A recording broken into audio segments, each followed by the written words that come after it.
réussir à créer de nouveaux narratifs. Sur la scène, j'accueille Elenos, notre activiste de Berlin.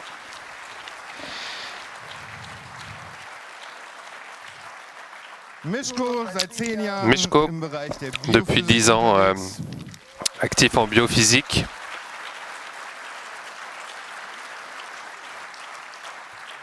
Langer Begleiter des Kongresses und hier fast schon Weltruhm. Et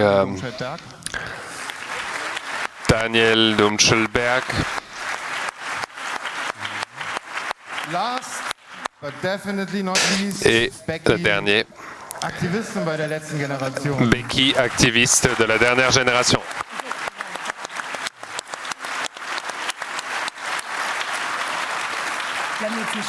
Hurra, die Welt geht unter! Le monde coule. Ok, on s'assoit. Très bien.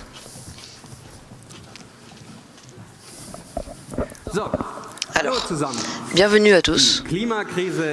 La crise est un fait.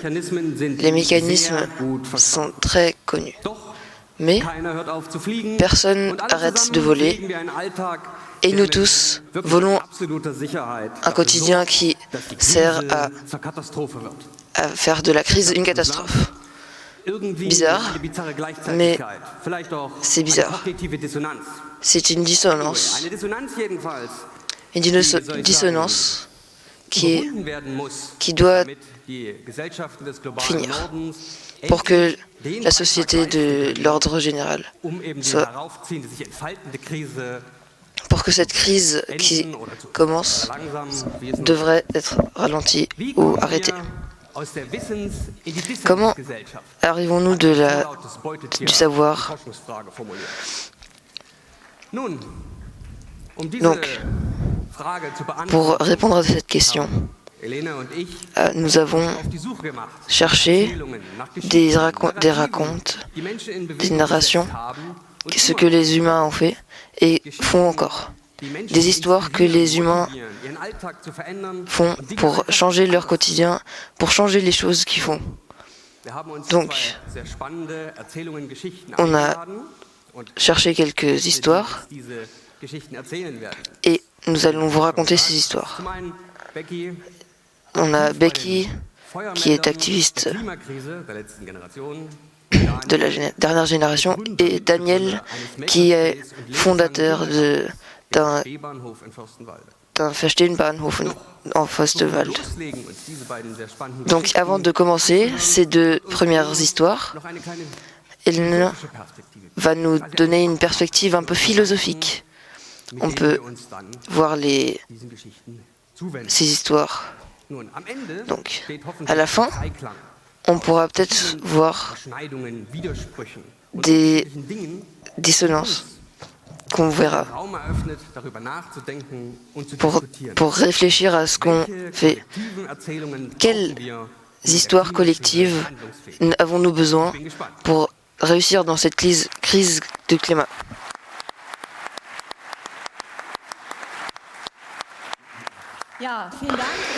Oui, merci beaucoup. Moi aussi, je suis très heureuse de parler du temps et du climat dans un temps limité, mais je vais essayer de me dépêcher parce que mon argumentaire va être assez limité pour couvrir tous ces sujets.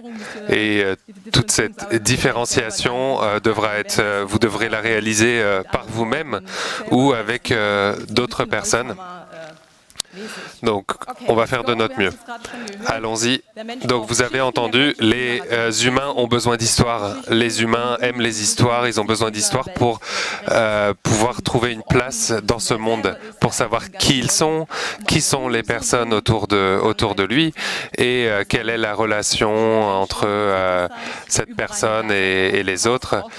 Et l'être humain a besoin d'histoire pour avancer et il doit être inclus dans cette histoire. C'est un des facteurs primordiaux. Les histoires peuvent être racontées comme l'histoire de Lena Harn sur le temps continu, les lignes de temps, on peut raconter les histoires de manière différente. On est le narratif qui nous occupe le plus, c'est la narration de la croissance sans limite du capitalisme. C'est le succès, mais le problème, c'est que cette narration n'a aucune limite. Et les limites ne sont pas prises en compte comme les limites de ressources, la mort et aussi un affront pour une personne libre comme ça, vieillir, mourir, sont des éléments personnels de la faille de ce système. On voit des figures comme Peter Thiel qui essayent de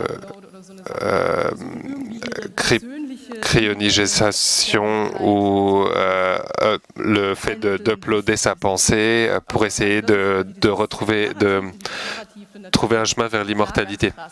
Cette narration est très omniprésente, c'est pas nouveau, mais c'est de plus en plus ignoré le fait que la planète a des limites et que l'être humain est peut-être menacé par son extinction. Et on le voit dans les noms des groupes comme Extinction Rebellion qui nous montrent les limites de cette course. Et on le voit qu'on a de plus en plus de clash au niveau de cette narration et on a des turbulences qui apparaissent. Et ce qui se passe, c'est que beaucoup d'histoires ont une conjoncture très élevée, on a du fanatisme qui naît, on a des fins du monde ou d'apocalypse, des théories de conspiration, des fantaisies technologiques, car les personnes sont à la recherche d'une narration qui leur donne une place représentative. C'est assez toxique puisque on voit que ces histoires amène automatiquement la résignation et le fatalisme. Je ne sais pas si vous ou des gens autour de vous ont vécu ce genre de choses, mais même ici, au niveau du Congrès, j'ai entendu ce genre de narration. Donc ce dont on a besoin, c'est plutôt de bonnes histoires, des histoires fortes, mais quel genre d'histoire? Et je vous ai amené une étude de cas historique comme exemple, une histoire très une histoire à succès des derniers temps, c'est le christianisme. Mais pas de panique, je veux juste parler de la structure de l'histoire narrative autour du christianisme, puisque c'est une histoire qui a eu énormément de succès. Donc en gros, quels sont les points de vente uniques du christianisme? Bonne nouvelle, la mort est vaincue. Donc, Jésus a ressuscité, donc on voit que le sujet de la mort est quelque chose d'important. Mais c'est pas juste cool pour Jésus, c'est tout le monde peut ressusciter. C'est une approche universaliste, peu importe la religion ou le sexe, ça n'a aucune importance, toutes les créatures sont bienvenues, c'est le prochain point. Le troisième point, c'est les perspectives sont excellentes.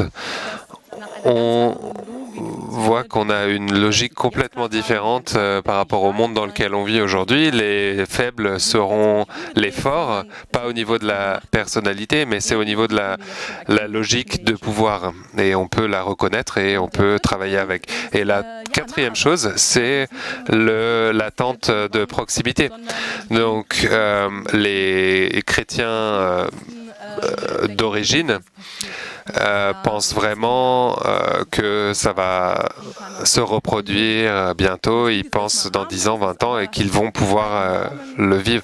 Ça a un effet très élevé. Ce qui se produit, c'est que ces personnes vivent dans une autre ligne de temps.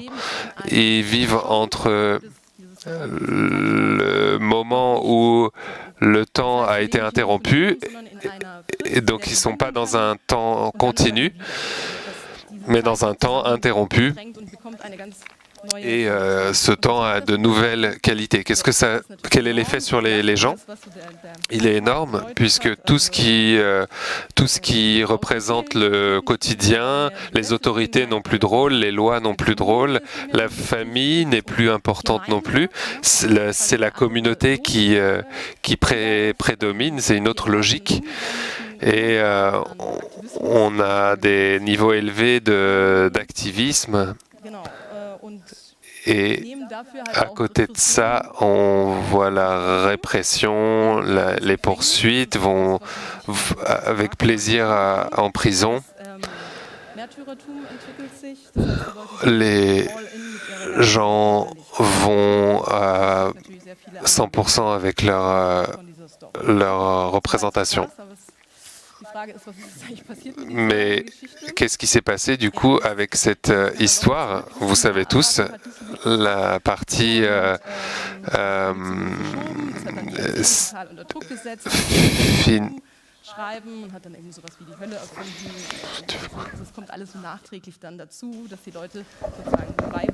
Alors on voit que cette narration n'a pas vraiment fonctionné, mais d'un point de vue très radical d'activiste, on a une narration différente. Si on croit que après la mort, ça va aller aussi d'autrement, la politique va être différente que comme un communiste qui va être jusqu'à la fin de sa vie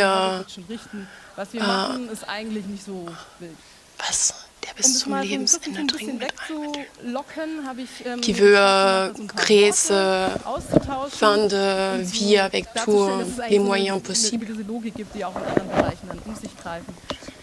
Alors, quelle histoire est-ce qu'on a besoin? Les innovations techniques vont régler tous les problèmes qu'on a, mais on va revenir à l'histoire qu'on a déjà narrée. Alors, qu'est-ce qu'on croit maintenant? Alors quoi comme solution? On n'a pas vraiment de solution, mais on a des possibilités. Alors je vais vous donner quelques idées. Alors quoi de bonnes nouvelles? On a des bonnes nouvelles. C'est bien pour tout le monde. Ou c'est plutôt une bonne nouvelle pour quelques personnes et pas pour tout le monde? C'est une question de survivre ou plutôt une question d'avoir une bonne vie?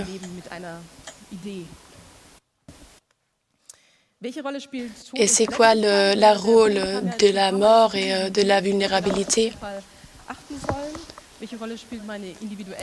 C'est quoi le rôle de ma vulnérabilité personnelle, individuelle? Alors maintenant, je vais parler d'un point de vue biblique. Il y a dans la Bible un point où c'est parlé de l'histoire horreur. La question si on veut voir la mort comme problème, le plus grand problème. Et c'est aussi les narrations de l'infini. Ça dit beaucoup sur notre personnalité.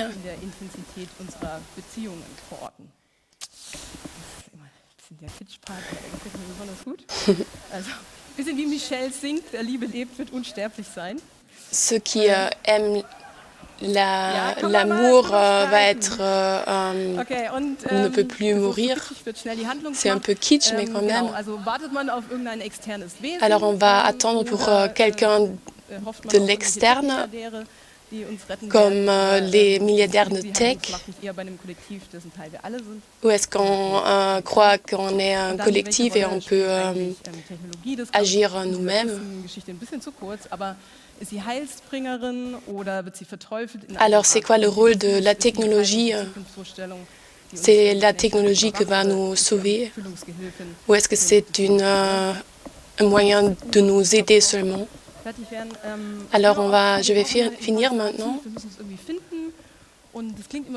Alors il faut vraiment trouver des narratives positives. Alors la question c'est quoi en fait? C'est très abstrait. C'est quoi la narrative? C'est pas quelque chose qu'on écrit, mais c'est quelque chose qu'on fait vraiment chaque jour au quotidien. Ce sont des choses grandes, mais aussi des choses tout petites, comme comment est-ce qu'on nous salue.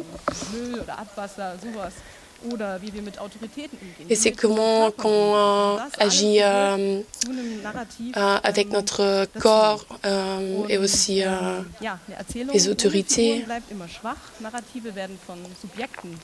Alors les narratifs sont présentés par des individus comme Greta, mais aussi Elon Musk. Alors, chacun de nous reflète des narratives et il faut qu'on nous regarde nous-mêmes d'une façon structurée et se demander quoi de narratif on reflète.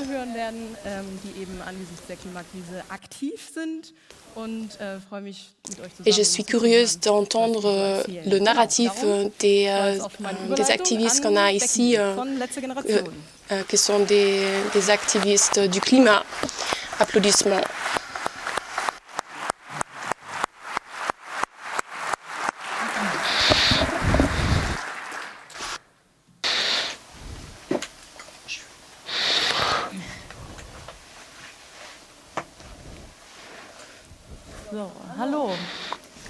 Bonjour, je m'appelle Becky,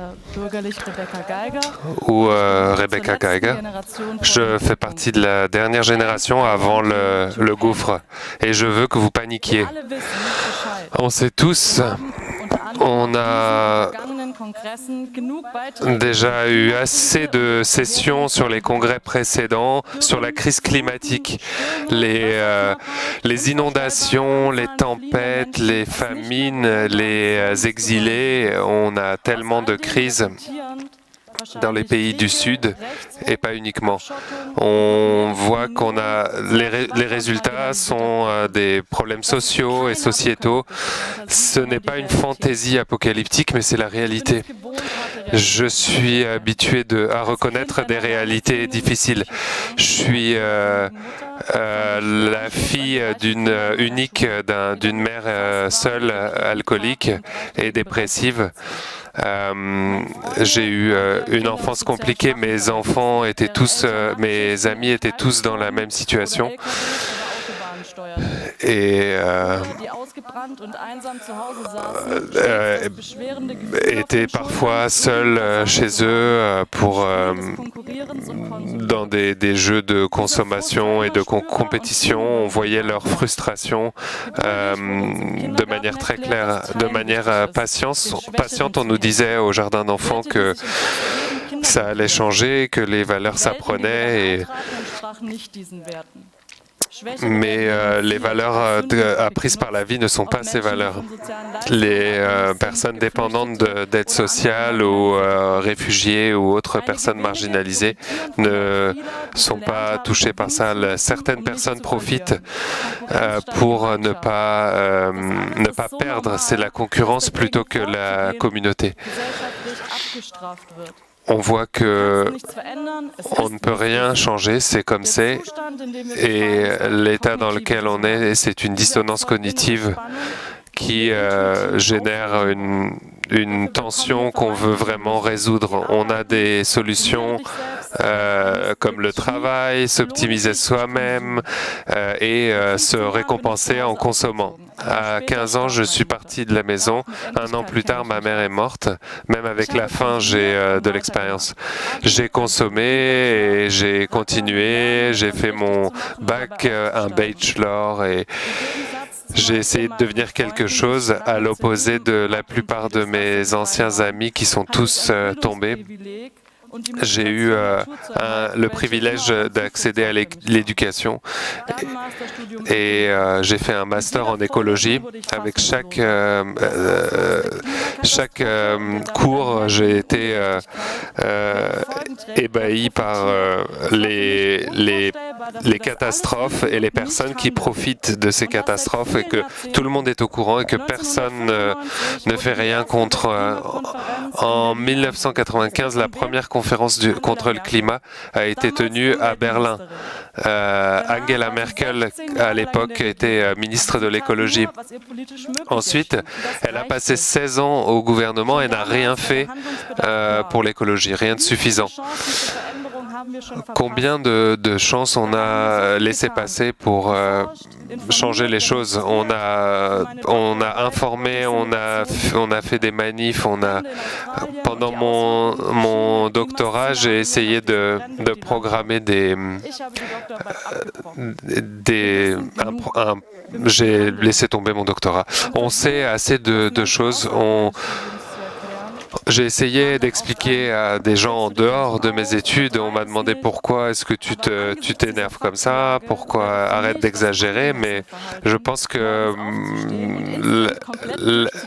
l'attitude était adaptée, le fait de paniquer. Il faut vraiment sensibiliser pour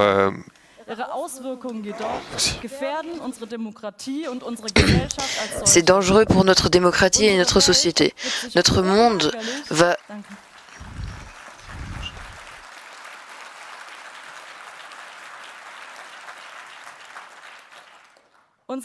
Notre monde va forcément se changer drastiquement. On a dans notre main, si on veut contrôler ou si on veut se retrouver sans contrôle. Ça va toucher les pauvres et les pas forts, les hommes dans le sud, mais aussi les sociales forts ici. Ceux qui font vraiment le travail. Eux, ils ne peuvent pas faire se payer ça. C'est ceux qui sont extrêmement... C'est ceux qui profitent extrêmement de cette transformation sociale. Moins de travail, plus d'habitation, ce qui n'est pas possible dans l'agrandissement physique. Je sais que je me contredis moi-même, mais pas de panique. Il ne faut pas trouver ça. Il y a assez d'exemples dans l'histoire que les changements sont possibles. Par exemple, les droits pour la femme. Maintenant, impossible à ne pas imaginer. C'est pour ça que je suis ici aujourd'hui. Mes expériences, mon doctorat, mes privilèges m'ont aidé à comprendre ça. C'est mon devoir moral. Il faut faire tout pour arrêter cette crise. Je suis dans le proteste pour enlever cette crise. Et nous, dans cette dernière génération, génère de cette pression. On fait des chats privés et le Brandenburger.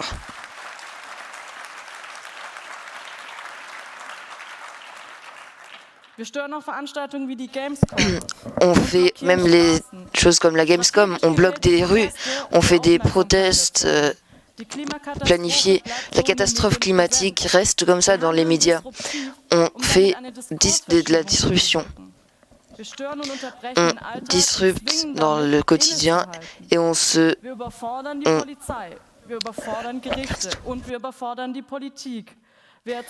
On fait beaucoup de choses et ça met beaucoup de pression sur beaucoup de personnes. Mais les activistes, ils sont jamais vraiment aimés, même Martin Luther King. Mais on essaie de mettre de la pression sur la cause pour surligner qu'il faut vraiment faire des choses. Hier, on avait une présentation sur la démocratie, on avait une discussion très intéressante, comme par exemple des conseils de la population, d'autres méthodes pour supporter la démocratie. On a beaucoup de moitiés de changer quelque chose. La protection du climat, c'est de féminisme, c'est beaucoup de choses. C'est la justice sociale. Et qui veut la protection du climat? Qui veut supporter, protéger le climat? Il faut qu'on fasse tous quelque chose. Il faut faire de la coopération. Il y a beaucoup de moyens. Ce n'est pas vraiment seulement le moyen de la dernière génération. On a beaucoup d'activisme pour la prochaine année. Laisse-nous arrêter d'argumenter. Il faut qu'on travaille tous ensemble pour réaliser l'utopie. Parlez avec moi si vous voulez. Je suis aussi en veste orange et je suis contente de parler avec vous. Et visitez notre site de la dernièregénération.org. Vous trouvez toutes les informations. Merci. Et ça, c'est les Solarpunks.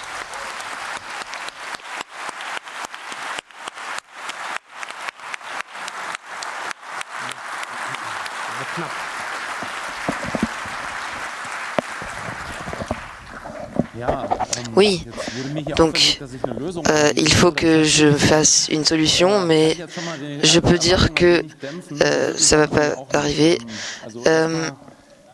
Merci pour ces inputs, très bien. Il y a beaucoup de choses à l'intérieur. Peut-être qu'on pourrait laisser cette explication que Becky a dit que c'était bien, mais dans le tout, il y a beaucoup de conséquences quand même. Le narratif n'est pas mauvais depuis quelques années, mais depuis très très longtemps. Et j'aurais 3 questions à vous déjà. Qui a Blade Runner qui connaît Blade Runner, par exemple, comme phénomène pop culturel, ou Mad Max, tout le monde connaît quasiment. 3e question, peut-être, qui connaît des enfants qui sont sympathiques? Alors, c'est bien, ça aide beaucoup, car la question vraiment qu'on doit se poser, c'est est-ce que dans un monde de Blade Runner et Mad Max, qui veut que ses enfants et les enfants de ses enfants vivent là-bas? Et ça, c'est les 2 gros phénomènes pop culturels et science-fiction qu'on connaît, ou cyberpunk, Blade Runner, steampunk.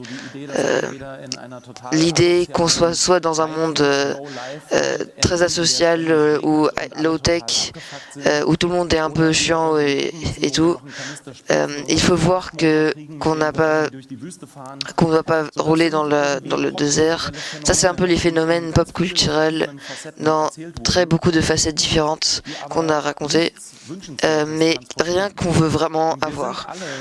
Et on est tous, si on regarde un petit peu ici, un peu comme moi, on a grandi avec ces explications.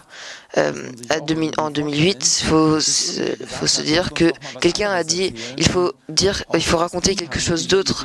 Et cette idée de steampunk, d'une monde comme Mad Max, où on est tous un petit peu de l'électricité, où on fait de la vapeur d'eau, qui aimerait ça.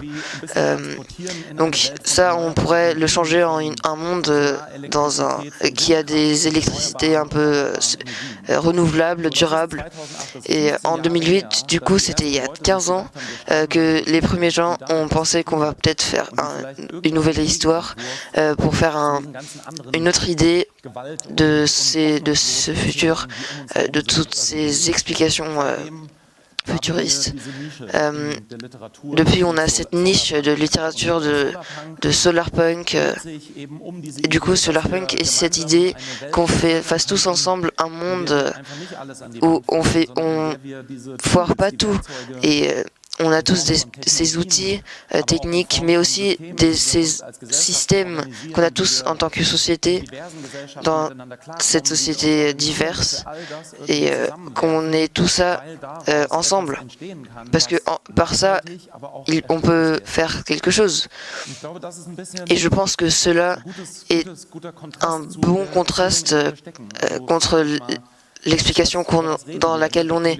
Donc, de quoi on parle? De quel appareil politique parle-t-on?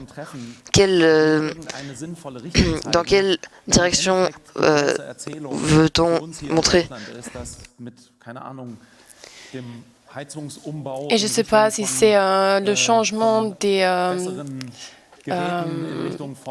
chauffages, si c'est pas payable. Et c'est tout ça que c'est le narratif au moment, comme on aussi parle pas de comment on peut créer ces énergies. Comment est-ce qu'on peut sauver ce secteur? Mais on parle des travaux qu'on ne peut pas sauver, en fait. Il faut qu'on trouve des décisions qui ont du sens, mais il faut aussi parler de ce procès de trouver ces décisions.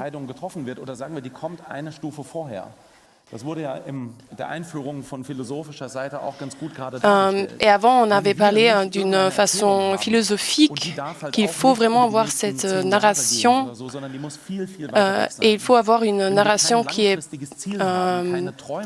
dans le futur, mais beaucoup loin dans le futur. Il faut qu'on ait des visions ensemble. Mais si on a le narratif d'avoir une civilisation qui va finir, on ne va pas avoir la gestion du gouvernement qui va trouver des solutions, en fait. Il faut avoir ces visions de très longtemps. Mais c'est la question, qu'est-ce qu'on veut, en fait? C'est quoi qu'on veut faire, en fait? Et ce sont... Qu'est-ce qu'on va faire comme jeu d'ordinateur? Est-ce qu'on va faire des jeux de la guerre? Ou est-ce qu'on fait quelque chose? Trouver des solutions, comment changer le monde et le faire durable.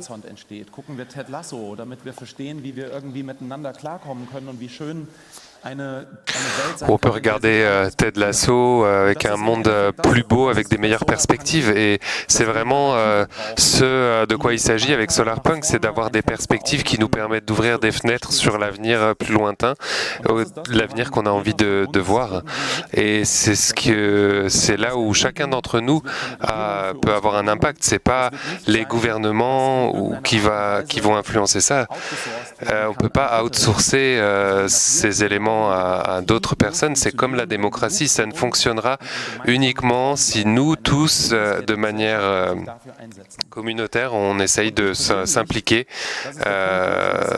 au mieux. Et c'est moi personnellement, je suis désolé que les gens soient dans une telle panique et déploient leurs agressions et n'ont pas de compréhension. Et c'est vraiment l'opposé de ce que j'aimerais voir. Je ne pense pas que la panique soit la meilleure manière, ni la panique, ni la peur. Je pense qu'une communauté comme ici, c'est la bonne scène pour s'exprimer, pour essayer de réaliser des choses qui sont proches de l'impossible.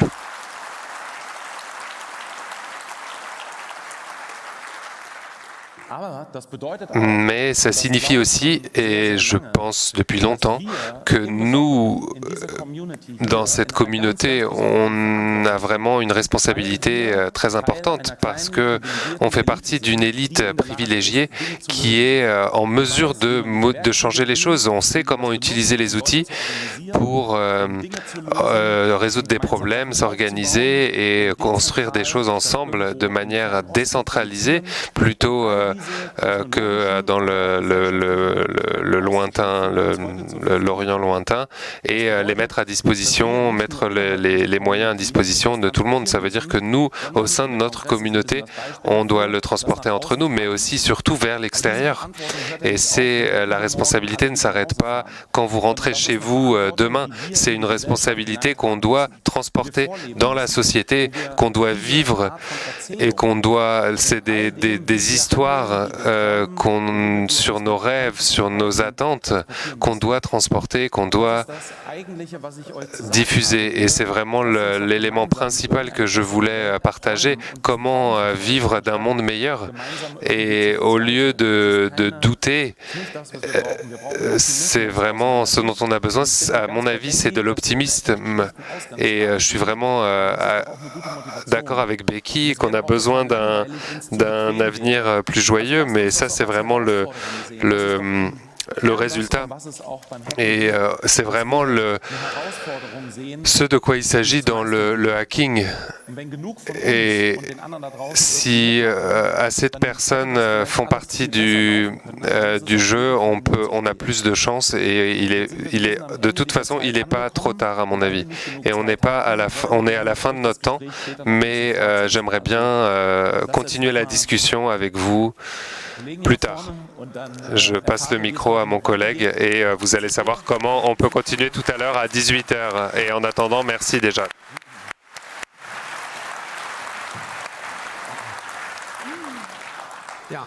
Alors, oui, merci beaucoup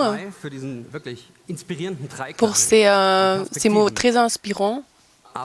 Mais, alors, c'est quoi? On est au milieu. Qu'est-ce qu'on a appris? Qu'est-ce que vous avez appris? Moi, j'ai appris qu'il y a des narratifs qui vivent des idées et il faut avoir une